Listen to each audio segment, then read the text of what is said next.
Hello and welcome to the lecture on optical spectroscopy and microscopy. So far what we have seen is that how the principles of quantum mechanics can serve the fundamental principles of quantum mechanics can serve serve us to help understand some of the basic notions that are that we have taken it for granted in this field, and one of them that we used uncertainty principle to understand how the light can be focused only to I mean how light cannot be focused to any arbitrary dimension, and also how the light cannot be localized in time to if we have to localize time if we have localized light to in time light in time, then what we need for doing that. And towards the end I was trying to explain why we need another principle of quantum mechanics, the superposition principle, and what good it serves in understanding the properties of light. So in the so we looked just now we looked at how the light detectors, photo multiplier tubes work, right. One of the properties of that the output is that the electrons coming out from this photocathode seem to have seem to come out in a preferential direction, all right. So what do I mean is that they seem to suggest that every blip that we saw, right, in this, the every blip that we saw, the peaks that we see in response to the photon events, right, these blips, right, they corresponds to this correspond to the electrons that are coming out, and what we see is that there is a preferential direction to this electrons, suggesting that the individual photons by themselves have a polarization property. Photons seem to have an intrinsic polarization.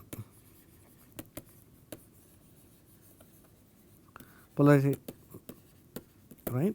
That is to say that if I were to keep photo multiplier tube and then like let us abbreviate it as some kind of a detector here. By what and then have a polarizer, okay.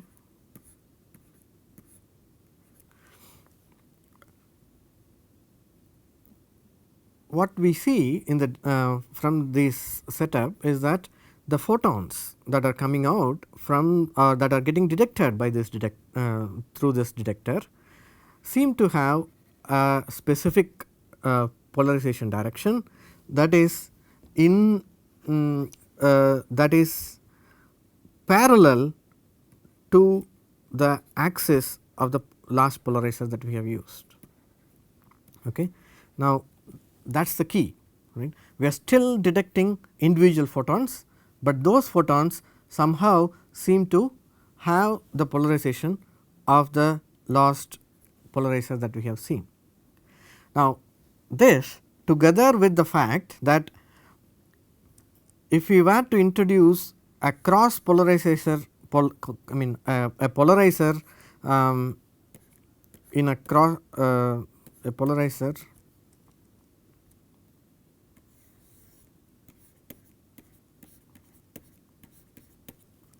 an extra polarizer that is at an angle theta to the initial polarizer that we started with seem to let photons go through is really perplexing, and it is not that easy to explain using classical mechanics. It is not let photons go through is not that easy to explain. So, now then what do we do? So, at this point as I was telling this gives us a wonderful platform where we can actually see the usefulness of the superposition principle and the mathematical description that Dirac has proposed, which we will be using right away after this experimental description. According to him, now the measurement that we want to make is polarization. So, we could think of the photon to be the photon's polarization is represented in a vector, a state vector, and these state vectors have a particular property, that is, so since we can get so let us say I am going to represent this as P parallel. So, this represents photons with polarization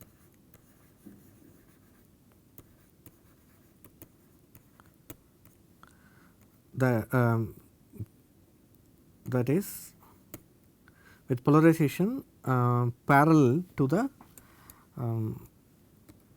oops, it's not going off.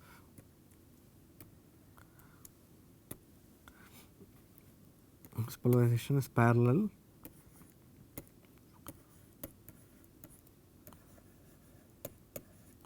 to the crystal axis. Clearly, that would also mean we need to have another state that is represented by P perpendicular,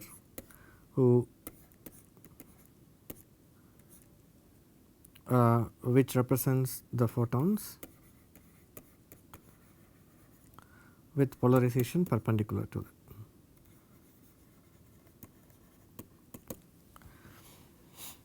Now, what Dirac proposed is that the physical act of measurement corresponds to in mathematical operation of using entities such as operator, right. The physical measurement corresponds to use of an operator, a process called an operator operating on these physical states or these state vectors. So, now when you write something like this, so we say that an operator P this operator P corresponds to the polarization measurement. When this polarization measurement when this polarization operator operates on the state vector or the vector P parallel, its property is such that it leaves it can be such that it leaves the system in its original unchanged state and with some kind of an output, let us call it P parallel by itself. Now, whenever you can write an equation like this, that is, you have a state vector and operator operating on the state vector, and when you do this operation, if you happen to if you are able to write, if you have the property of the state vector such that you are able to write like this, where it is this P parallel is just as some scalar quantity, is just a number, then we call this as Eigenkets. Dirac hypothesized that for physical measurements there are operators like this, there is correspondence you would be able to find a operator for any physical measurement on a system, just the way for any system you would find a state vector.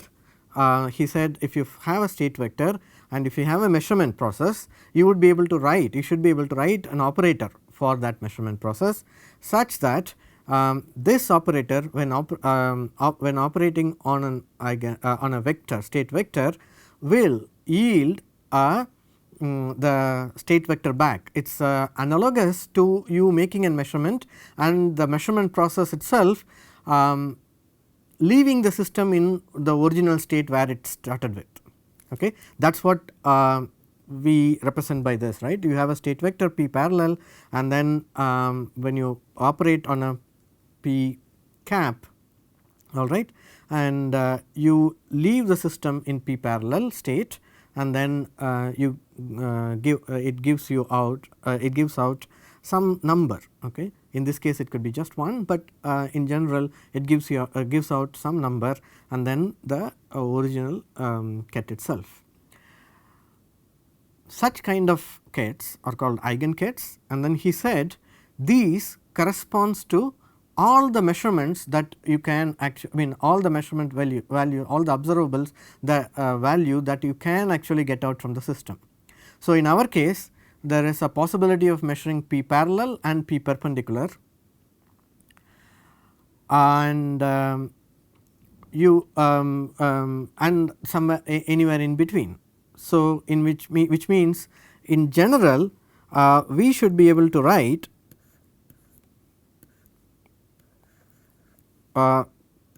ket something like this to represent different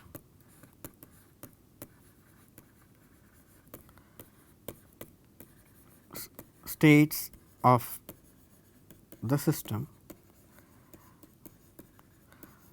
which it turns out is true. You can actually write a state like that. However, there are special properties to an eigenket as against some ket like this p theta. The property is that while these he said that the eigenkets of the operator p or any operator forms what he called as a basis set.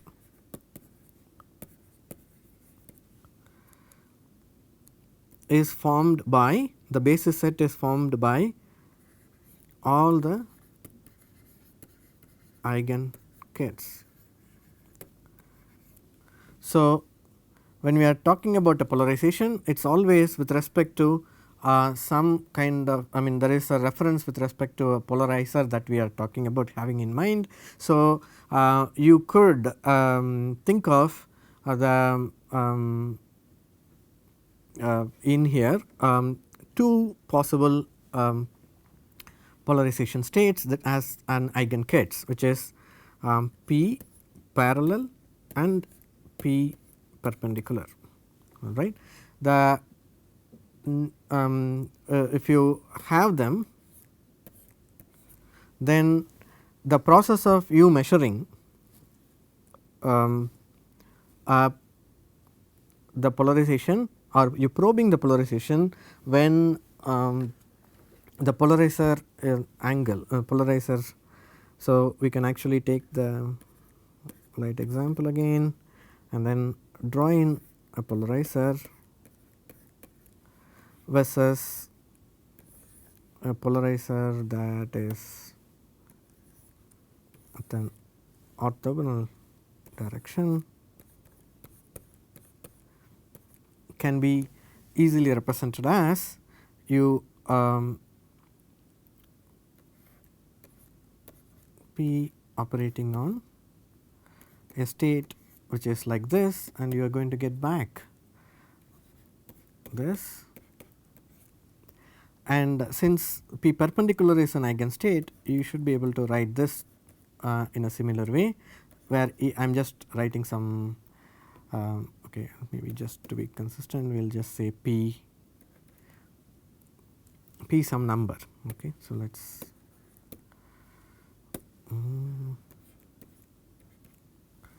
here and then erase it.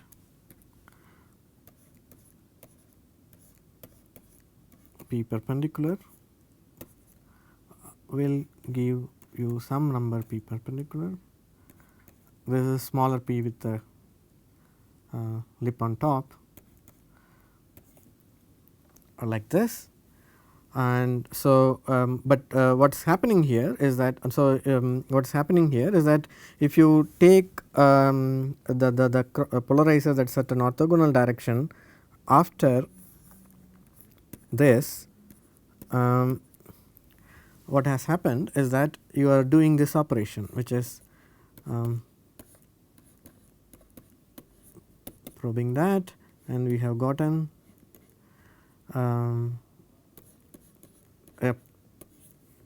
a parallelly, a light that is parallelly polarized, I mean that is corresponding to this state, but then you operate with this on, and you are probing now with another polarizer at a 90-degree angle to the original.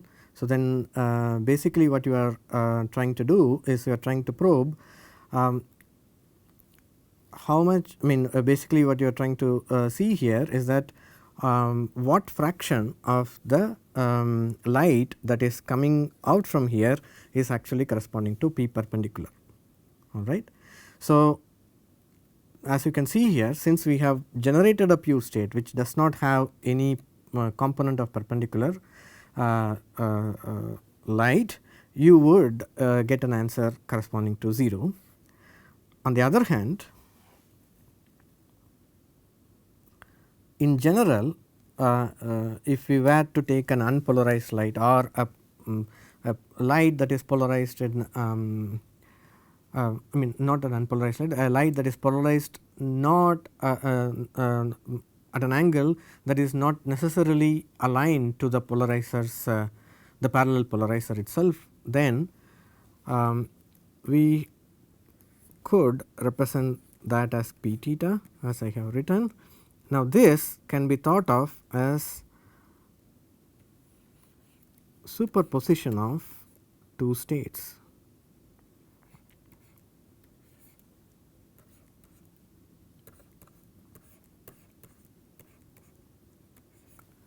Remember, this parallel and perpendicular are defined with respect to a polarizer. In our case, I am always defining it with respect to the first polarizer, and that is why previously when I had a second polarizer at an orthogonal direction, then what you are actually asking is that when I am making the second, the P measurement, the polarization measurement, that measurement is of the second polarizer.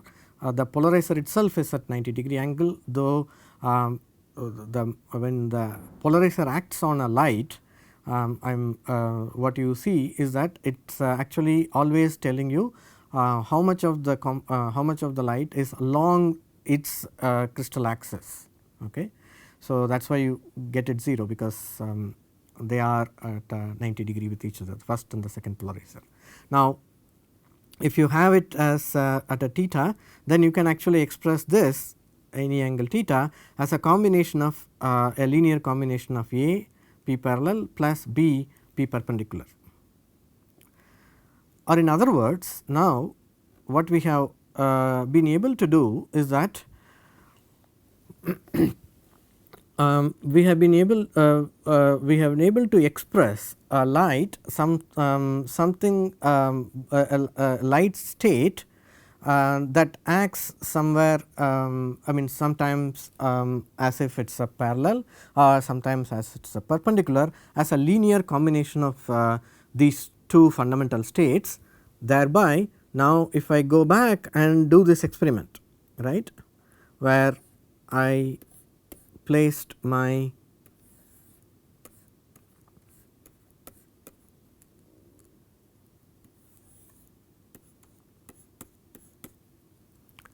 cross polarizer here, or sorry, not cross, a polarizer at an angle theta, right. What we are actually doing is that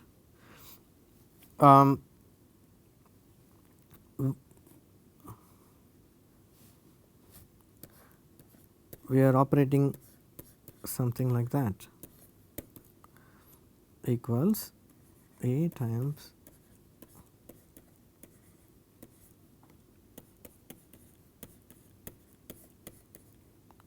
I am sorry P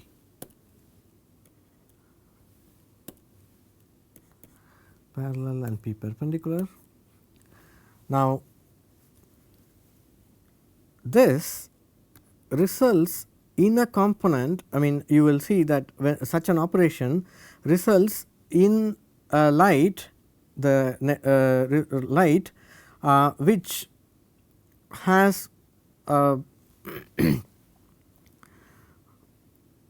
both the parallel and the perpendicular components persisting, all right. So, they do not, I mean since to start with they have the mix of parallel and perpendicular, and you are operating on at an with a polarizer at an angle. So, now these states, okay, these P parallel and P perpendicular, oh I have to, I am probing it with a polarizer that is at some angle theta, right. So, that is the idea here. So, right. So, what you end up generating is that you leave these guys as a mixture itself. So, some A prime P parallel plus B prime P perpendicular. Now, in this state, if you have your next polarizer, this guy is perpendicular to the original one, comes and acts on it, it is going to pick up this component, and then you end up having this light, I mean you end up having a light. Now, that this idea, this notion of being able to represent the light as a linear combination of two states, and then the measurement, the act of measurement actually collapses them into either one of its eigenstates. For example, in this case you can think of the the act of our measurement is equivalent to asking the question of how much of the light is along the polarizer axis, either here or here or here, but if, that keeps changing because we are changing the orientation of the polarizer, but the essential question we are asking is all the time how much of the light is along this axis versus a perpendicular axis, that how much is related to A and B coefficients. I have not proved it, but I am trying to give you an trying to develop a motivation here of how these two can actually represent this, I mean writing in a linear combination can actually give you a way to explain what is seemingly an perplexing situation. Now, why are we actually talking about a superposition principle and how it may be relevant to what we are going to do with the light matter interaction. So, now let us see in a light matter interaction what are we actually studying. So, we know in matter and in optical spectroscopy, the matter and the relevant matter that we are actually investigating is mostly the electronic states. Okay. In general, we represent it as let us say E0, electronic states, let us represent it as En in general.